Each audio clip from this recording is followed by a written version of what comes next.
important. Je ne sais pas si vous vous souvenez, hein, qu'est-ce qu'on avait dit? On avait dit que la puissance du je suis, bon, je crois qu'on va avoir du mal. La puissance du je suis,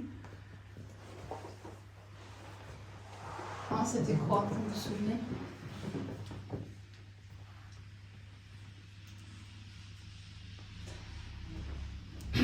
C'est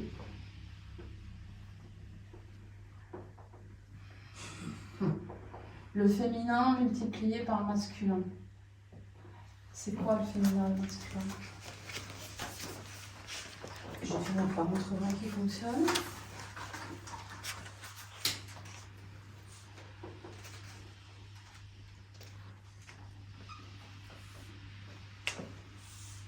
J'ai pas retenu. Souvenez plus.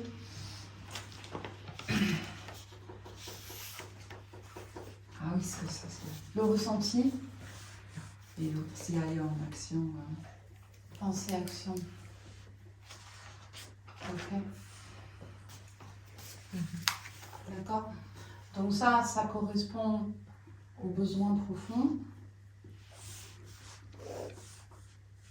Et ça correspond aux valeurs. C'est-à-dire, en fait, ce qui compte vraiment.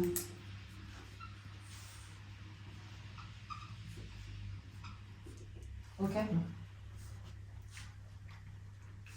Ça va? Ça vous rappelle les choses? Ouais. Et donc, on avait dit qu'on avait deux options pour aujourd'hui. Soit regarder de ce côté-là, soit regarder de ce côté-là. Et donc aujourd'hui, on a pris l'option de regarder ici. D'accord?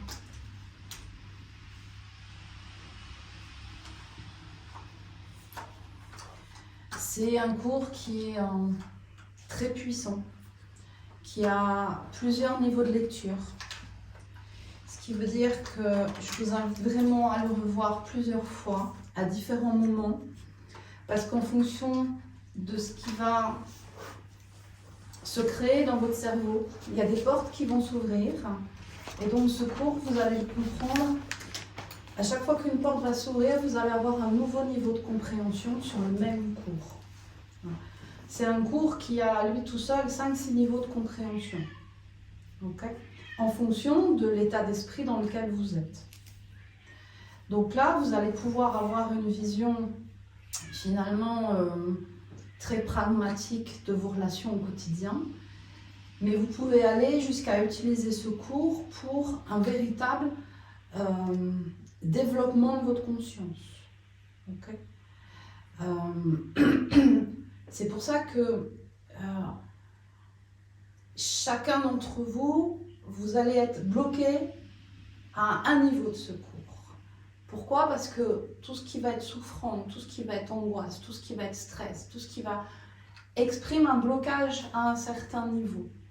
Donc vous allez voir aujourd'hui qu'est-ce qui est intéressant de travailler pour vous. Mais vous allez voir aussi qu'il y a des points encore derrière qui vont être aussi des points à travailler au fur et à mesure de vos prises de conscience. C'est pour ça qu'il y a différents niveaux de lecture. Okay? Là, je vais vous donner le cours complet, hein, parce que vous êtes chacun à un niveau différent. Okay? Ce que je ne voudrais surtout pas, c'est que vous ayez un sentiment de culpabilité quelconque. On est tous en chemin. On est tous, à un moment donné, face à des croyances, face à des perceptions, face à des doutes, face à nos besoins qui sont parfois encore immatures, ce qui fait qu'on peut se retrouver bloqué dans une structure, mais culpabilisez pas pour ça, ne vous en voulez pas. Okay? On va débricoler tout ça. Okay? Et c'est aussi pour ça que, autant sur les deux premiers cours, on était sur quelque chose de très théorique, parce que je devais vous faire comprendre un peu qu'il y avait autre chose que la pensée linéaire habituelle. Là, si vous avez besoin d'un accompagnement, hein, si vous avez des questions précises par rapport à vous-même, là, moi, ce que je vous invite éventuellement, c'est de me passer un coup de téléphone, de prendre un rendez-vous par téléphone, et puis on prend 1 heure ensemble et on en discute pour voir où vous en êtes, d'accord? Ok. Voilà. Et bien sûr, évidemment, toutes vos questions sont les bienvenues, ça, il n'y a pas de... en fait, on va utiliser cette partie-là pour parler de la distance relationnelle. Pourquoi? Parce que vous allez voir que la notion de valeur et la notion de distance relationnelle sont très liées. Okay? Et bien souvent, vous avez du mal à savoir, déjà, que les gens, il faut les placer à un endroit dans notre cercle de relations, que tout le monde n'est pas pareil. Okay? Et vous, souvent, vous ne savez pas pourquoi. C'est pour ça qu'on avait pris la décision de faire ce cours-là aujourd'hui. Okay? Donc, la distance relationnelle, c'est 7 points capitaux et un 8e d'ouverture que je n'ai pas mis, ça dépendra un peu de vos questions. Donc, on va déjà comprendre comment se crée le lien. Ensuite, on va essayer de comprendre les différents états, ce que j'appelle l'état de séparation, l'état d'union, les conséquences, la résolution du problème, pourquoi structurer son espace relationnel, donc on parle de la notion de distance, et comment structurer son espace relationnel. Okay? Vous allez comprendre les enjeux, les clés d'évaluation, le cheminement de la conscience et les questions à se poser pour pouvoir cheminer. Okay? Le cheminement de la conscience, c'est vraiment quelque chose qui devrait être appris au tout petit.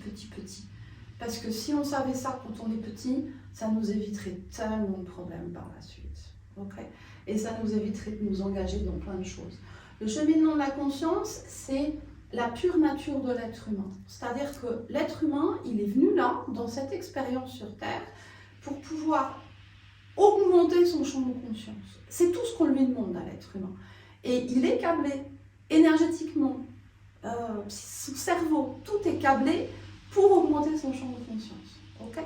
Donc là, on va évidemment juste aborder le b.a.-ba de l'expansion du champ de conscience. Si ça vous intéresse, on pourra faire un cours spécifique là-dessus. Mais ça touche quand même des points un peu plus compliqués à comprendre. Okay? Alors, comment se crée le lien?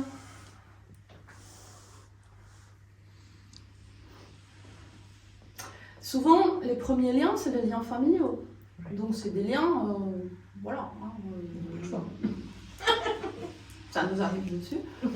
Après, c'est les collègues de travail, les copains de classe. Voilà, c'est comme ça qu'on crée des rencontres. Après, on peut les pousser, c'est-à-dire qu'on peut effectivement aller vers les gens, on peut... il y a assez de réseaux sociaux, de sites de rencontres, etc. pour créer du lien. Okay?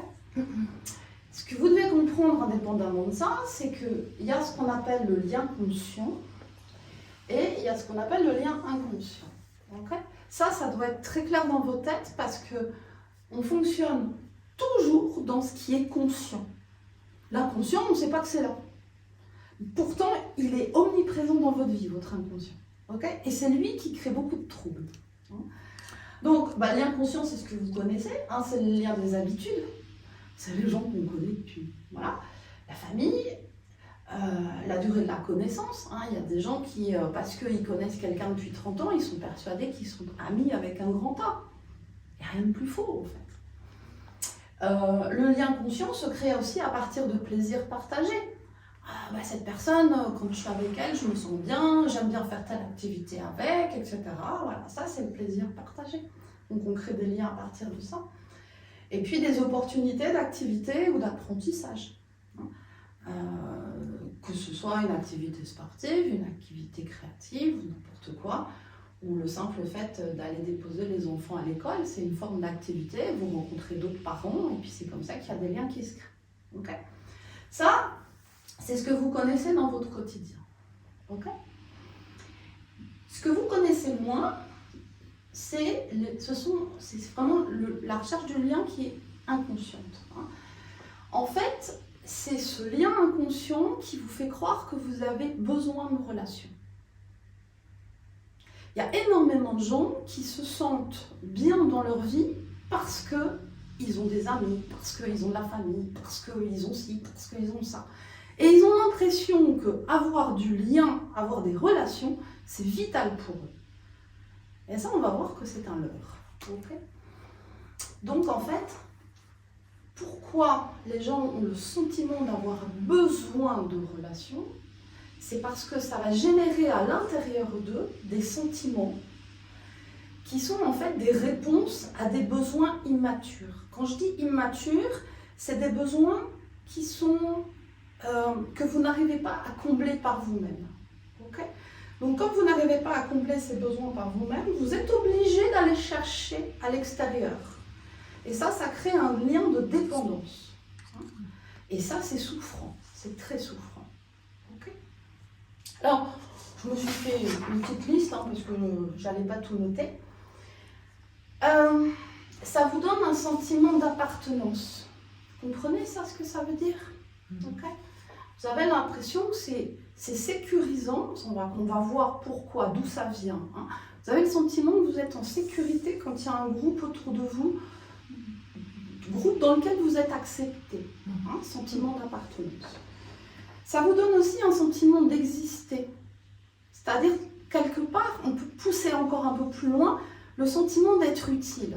Beaucoup de gens me disent, mais mes enfants sont partis, j'ai plus mes enfants à la maison, mais je me sens inutile. Ah bon? Sentiment d'exister, sentiment d'avoir une raison d'être. Okay? Le sentiment d'avoir de la valeur. Pourquoi? Parce qu'on a besoin du regard de l'autre pour pouvoir avoir le sentiment d'avoir de la valeur.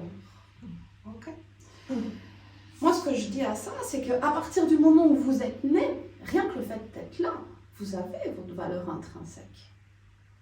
Qu'il y ait le regard de l'autre ou pas, vous avez de la valeur. C'est à vous de tourner votre regard pour trouver cette valeur.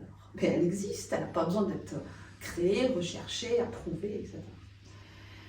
Le sentiment d'être apprécié, le sentiment d'être aimé, tout ça, c'est pour ça qu'on va chercher du lien. Sentiment d'être utile, on l'a vu, sentiment de pouvoir aussi. Pas forcément de pouvoir, c'est-à-dire d'avoir du pouvoir sur les autres, bien que ça existe, mais le sentiment de ne pas être impuissant, de pouvoir faire des choses. Par exemple, parce que j'ai une copine qui aime le cinéma, je peux aller au cinéma. Parce que je ne m'autorise pas à aller au cinéma seule. Pourquoi? Je ne sais pas. Mais parce que voilà, derrière, il y a tout un tas de trucs inconscients. Sentiment d'être quelqu'un de bien, d'être aimable. Sentiment de sécurité, d'être soutenu, de recevoir de l'attention. Sentiment de ne pas s'ennuyer, de se divertir, de pouvoir découvrir des choses. Sentiment de pouvoir se montrer, de pouvoir faire des choses qu'on n'ose pas faire seul. Qui n'a pas eu plaisir à s'acheter une nouvelle robe et puis sortir avec pour pouvoir la montrer? Pour ça, il faut avoir des relations. Sentiment de pouvoir donner de la tendresse ou en recevoir, de donner du plaisir ou en recevoir. Sentiment de pouvoir se faciliter la vie, se simplifier les choses. C'est vrai, quand on est seul, c'est parfois plus compliqué. Sentiment de pouvoir être normal et socialement accompli. Ça, c'est un mot de mots. Beaucoup de gens souffrent de solitude alors qu'ils ne sont pas forcément seuls, mais ils ont le sentiment, parce que par exemple ils sont célibataires, ils ne sont pas en couple, etc., qu'ils sont anormaux. Parce que la pression sociale dit qu'il faut être en couple pour être bien, pour être normal. Si on n'est pas en couple à un certain âge, on doit avoir une tare quelconque, c'est pas possible autrement. Okay. Voilà le lien inconscient qui fait que vous pouvez avoir le sentiment que la relation est nécessaire dans votre vie. Ok? Ce qui veut dire que ce soit à travers le lien conscient ou que ce soit à travers le lien inconscient, l'autre devient très important dans votre vie. Et il devient tellement important qu'il est plus important que nous. Ça veut dire qu'on peut être prêt à faire n'importe quoi, comme sacrifice horaire, comme sacrifice d'énergie, comme sacrifice d'argent, comme sacrifice de tout ce que vous voulez, pour que l'autre soit satisfait et reste en relation, pour ne pas déplaire à l'autre. Parce qu'on a peur de perdre le lien.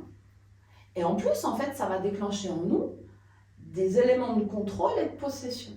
C'est mon ami, c'est mon enfant, c'est mon patron, c'est voilà, mon, c'est à moi, ça fait partie de mon monde, ça fait partie de mon environnement, c'est à moi, c'est ma possession. Et je vais tout faire pour que rien ne s'en aille de ça. Donc, soit je vais mettre de la pression sur l'autre, soit je vais mettre de la pression sur moi, c'est-à-dire que je vais essayer de tourner les trucs à l'intérieur de moi pour que ça soit supportable, pour pouvoir continuer à plaire à l'autre.